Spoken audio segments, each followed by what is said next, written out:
Let him grind, Daniel. Let him grind. Come on.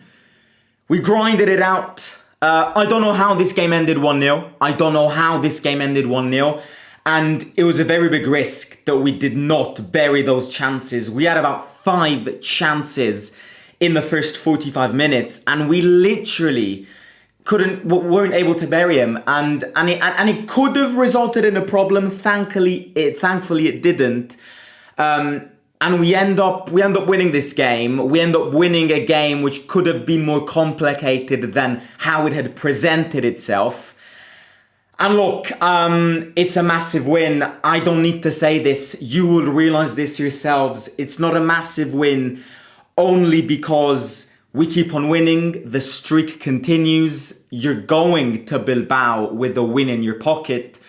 But it's also very big if you look at the league table. Now, I don't want to look at the league table because we go game by game, and we're not here to analyze the league table. We're not here to look points, subtract points. No, we don't need to do that because we only do that at the end of the season, game by game. And this is why we're grinding consistency. This is exactly why we're starting to get momentum and continuity flow in our results. Because having started the season so bad, we don't have the pressure to look at that league table, because seeing how we started this season, that league table today makes no sense. So I think we must continue like this. Don't look at it. The day will come at the end of the season that you will eventually look at it and see where you got.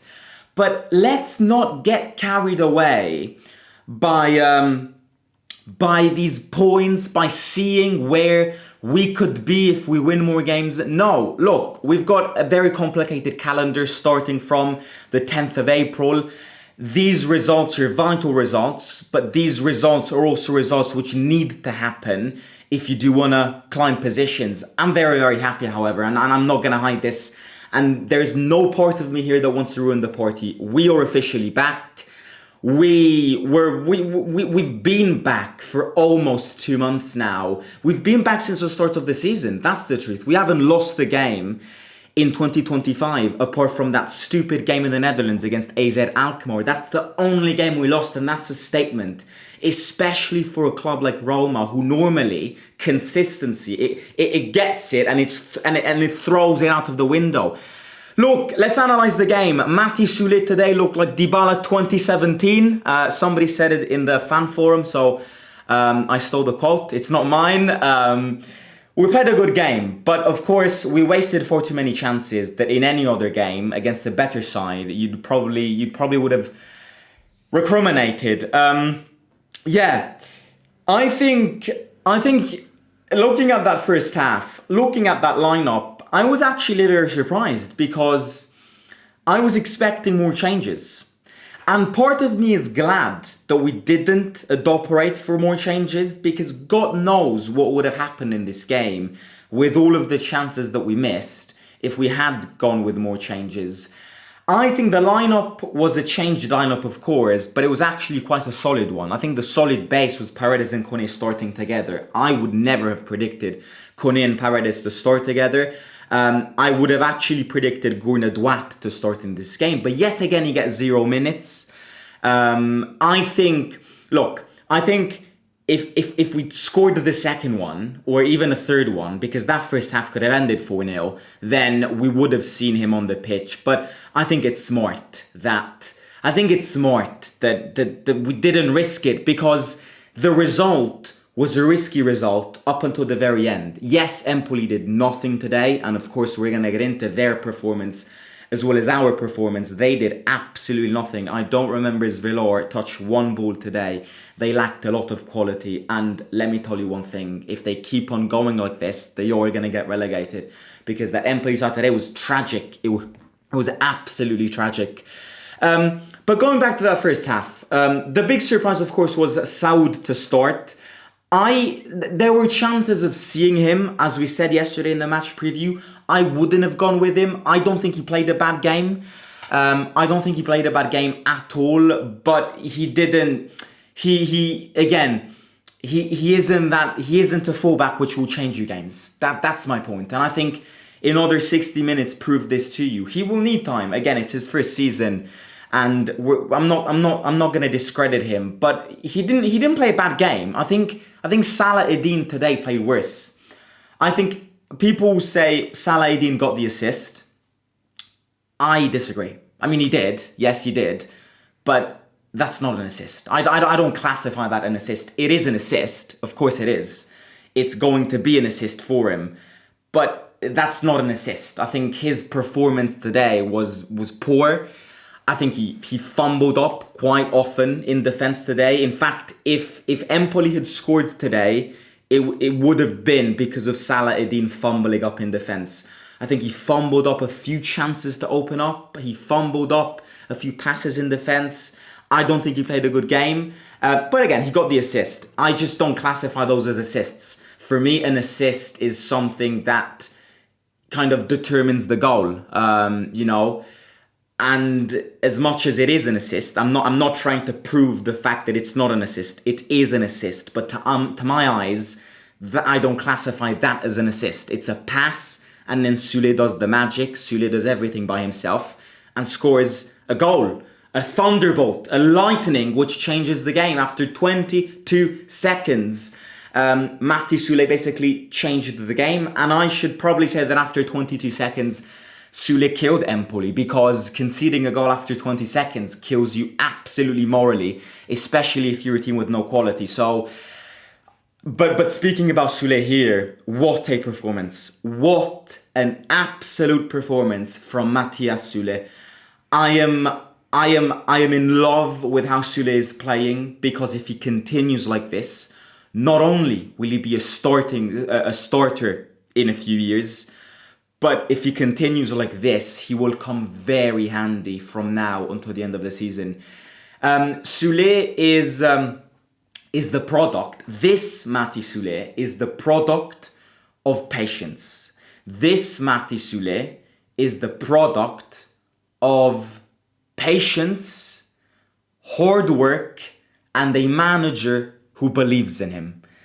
Because Matias Soule needed confidence coming from a manager. And of course, having sacked the manager which wanted you after 3 game weeks, all of that confidence went out of the window. Having brought in a manager which never started him in a game, never even subbed him in a game, kills you confidently even more. You and he needed a manager who would have lifted him up. And Ranieri sees a lot in Soule, and this Matias Soule is a phenomenal player. This Matias Soule is an incredible player because he's starting to inject games. That's Soule for me right now.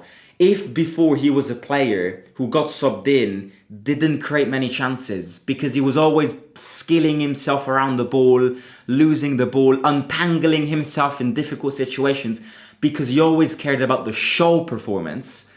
Now I see a player who wants to inject that ice in his veins, or should I say in the veins of the opponents, to change games. And now I'm seeing a player who shoots, who crosses, who has successful dribblings.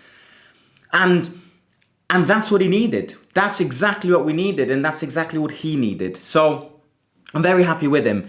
And the goal today is another very good goal. Everybody expected him to go second post. He went first post, and he killed the game after 22 seconds. So very good performance from him. He was actually my man of the match. Second man of the match for me was Manu Kone. The Kone today, the Manu Kone who played today, was the Manu Kone that we had missed in the last few games. Not in a sense that in the last few games he played bad, but that he wasn't a game changer. He wasn't not a game changer because Kone isn't a game changer. Because Kone isn't a game changer in a sense that he scores a goal. Kone is an equilibrium changer. And I think it's very different to compare the two, to differentiate the two. Kone breaks the equilibrium. The second Kone plays against a midfield who's slow, who doesn't have quality. Kone in that midfield, in that middle, fights like a lion and wins every single ball. And that is where you break the equilibrium. Today we saw a player who not only was everywhere on the pitch, but the movement that I loved today about Kone is this movement. Hang on, let me draw it out. It's a movement of, going vertical without the ball, using the space, vertical in the box, and then he was very unlucky that he hit the post. Because had he hit the post, it would have been 2-0. We were very unlucky on posts today, but we also did miss a lot of chances. The movement that worked out today is that. This is the midfield. That's where Kone plays. Going in, running in that box, using space, wanting the ball, wanting long balls in.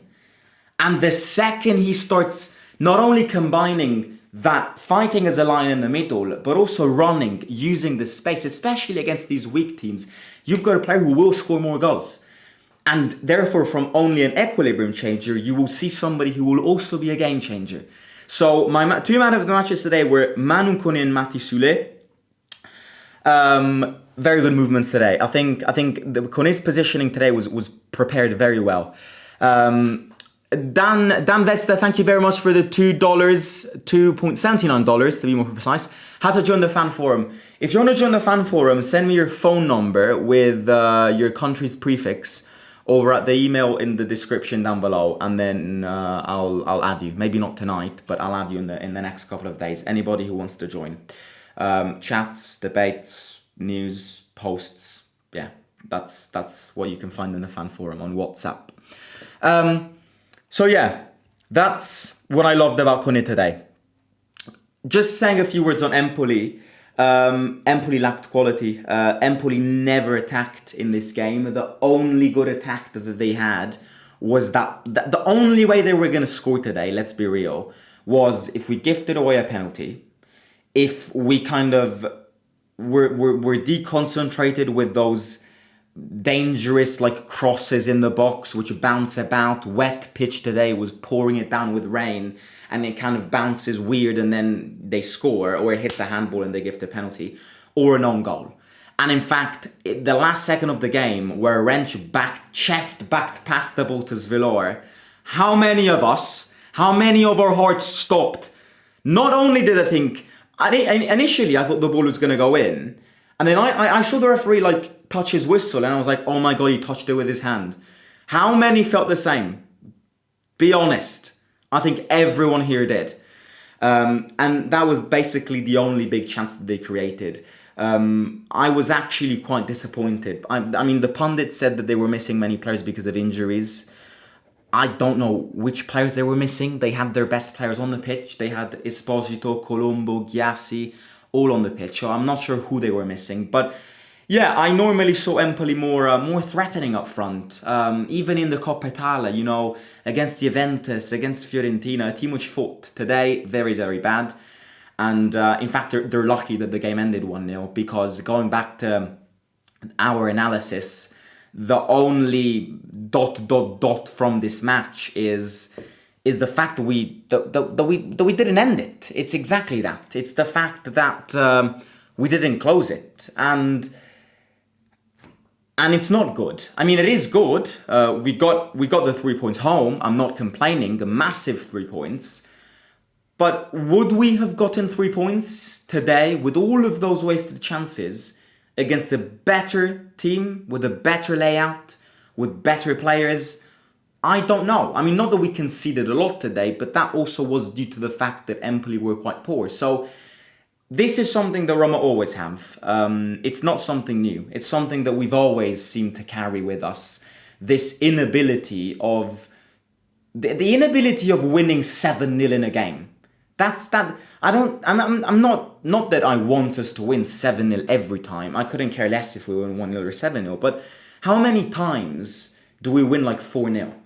Not. It happens twice a year.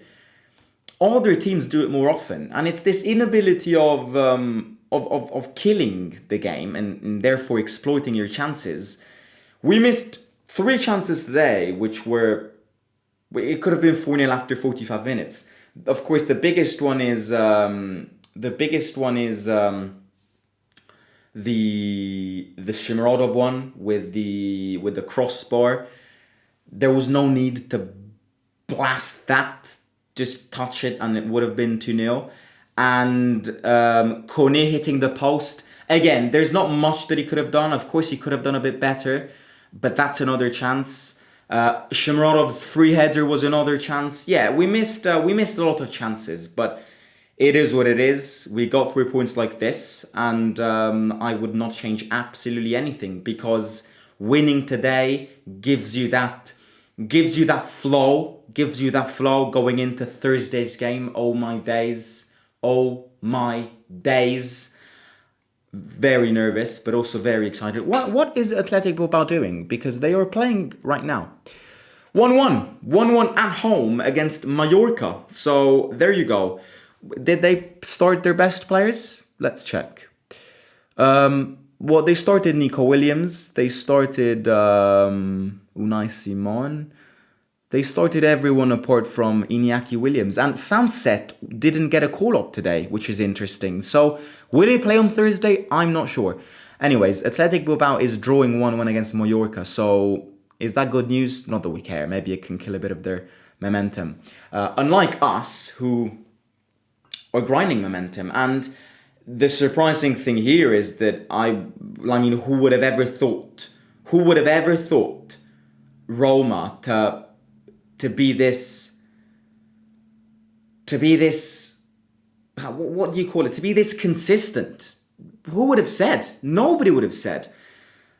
These are games that months ago we would have fumbled.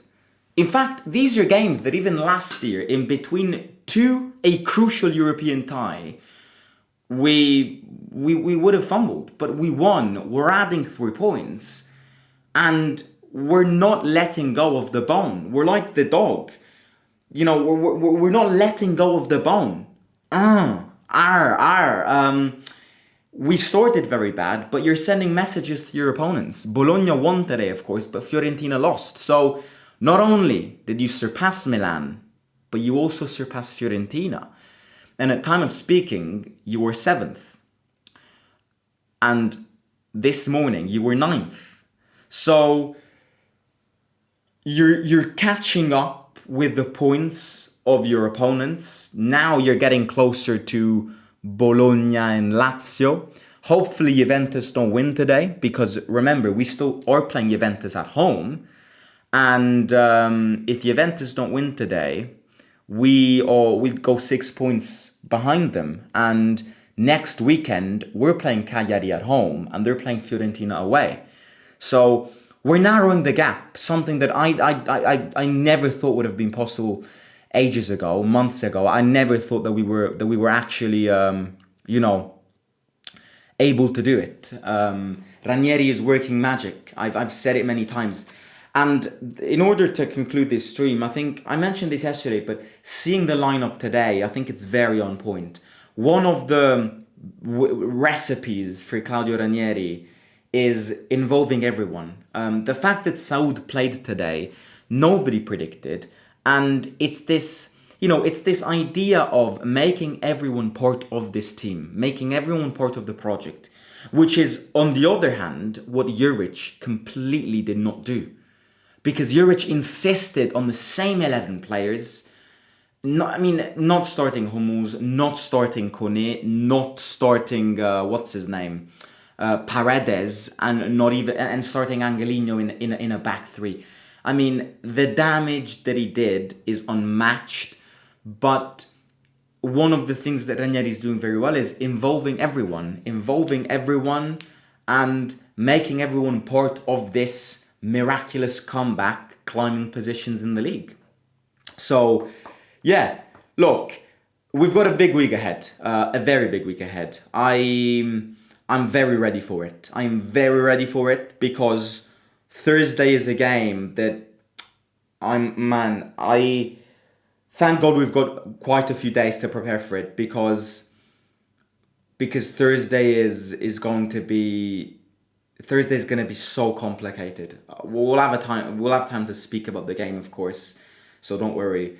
But this win will help. Thursday is is the game that can kind of unleash, to kind of dispatch our belief to win that trophy. The way I see Thursday's game is exactly this. A game which, if you win or draw, anyways, if you go through and eliminate Athletic Bilbao, will dispatch such an energy in you and a realization that you can win that trophy. I am so ready, but I am also very, very not scared. We shouldn't be scared, but nervous. Yes, nervous is the honest truth. Right, I'm going to end it here. I'm going to end the match reaction here. I'm going to read just a few comments, not all. I can't read them all. But yeah, I'll catch you tomorrow or on Tuesday, and we'll speak about the Bilbao game. We'll start to speak about the Bilbao game. We went to 4 away game win streak from 9 months of drought. Yes. Dovbik Sidivis Villa. Simo is Roma back? Yes, they are back. 100%. 100%. Now, again, regardless of what they achieve, they are back, because this team is a completely different team on every single point of view. On an emphatic point of view, on a confident point of view, on a psychological point of view, on a fitness point of view. We are back. Yes, we are. 5 straight Serie A wins and Roma sounds so weird together. Ranieri is a miracle worker. Simo, is there any way we can meet at the end of the month in Rome? I've texted you on Instagram. Oh, sorry, mate. I probably missed the message. Yeah, sure. Absolutely. Absolutely. Why not? Balancioso, amazing. I love him, and I think he's not trusted enough. Should have had an assist today. Dovbik fumbled. Yeah, I agree. But I think it was a smart move for Dovbik to chip it. The goalkeeper was good there. I don't think it's a missed chance. He could have done better, yes, but the idea of chipping the goalkeeper, in my opinion, wasn't a wrong idea from Dovbik. Manu Kone, always been the GOAT. We won with our B team, Simo, or B team. I guess Claudio has a magic stick after all. Big thanks to Ranieri, the boss, says CEO. We have to pay to keep Kone and build the team around him. Soule and Ndika for the future, says Chris. Any update on signing Salamakers? Not the time to speak about the transfers, mate, but for sure, it's going to be a priority this summer. What position do you play in football? I don't play football. I mean, I do play. I used to play with my school. I play. I'm a speed guy. I play winger or fullback. That's normally my position. How do you speak English properly, mate? Can I ask? Did you go to international school? Yes, I did indeed. That's the reason. I'm Italian, 100%. Andrea Tisorio just became a member. Thank you very much. Do you think Dovbik is not performing at the level he had at Girona? He had a clear chance today, but could not get it in the net. Well, I think Dovbik is overhated. I will say that. I think Dovbik doesn't always play well, and I agree. But Dovbik is overhated. We at the end of the day, by the 9th of March, we have a player who's got 14 goals in between all tournaments in his first season in Italy. Of course, he can do more, and he can play more, and he can play better, not more. But it's numbers that you would expect from any striker who's coming from a different country in Italy, a very tactical league. But yeah, he can always be better, of course. What Ranieri has done is truly magical, says Parth.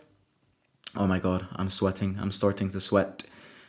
Juric was an agent sent from Lazio. We should aim for Europa. UCL would be a miracle, says Vincent. Yeah, UCL would be a miracle indeed. UCL won't happen. I mean, UCL via the league. I don't see how it happens. No. The only way you get Champions League is if you win not the Conference League, the Europa League. Right, I'm gonna end it here. Have a good dinner or breakfast or lunch, watching depending wherever you're from. I'm gonna catch you tomorrow. Hit the 100 likes, and it would be great if we can hit them in this live stream. Another win, another grind, another 3 points. Add them in our pocket, bring them back to Rome, and prepare what will be the game of our life on Thursday. A war in San Mamés. Bye-bye. Speak to you all soon. Simo out. Love you all.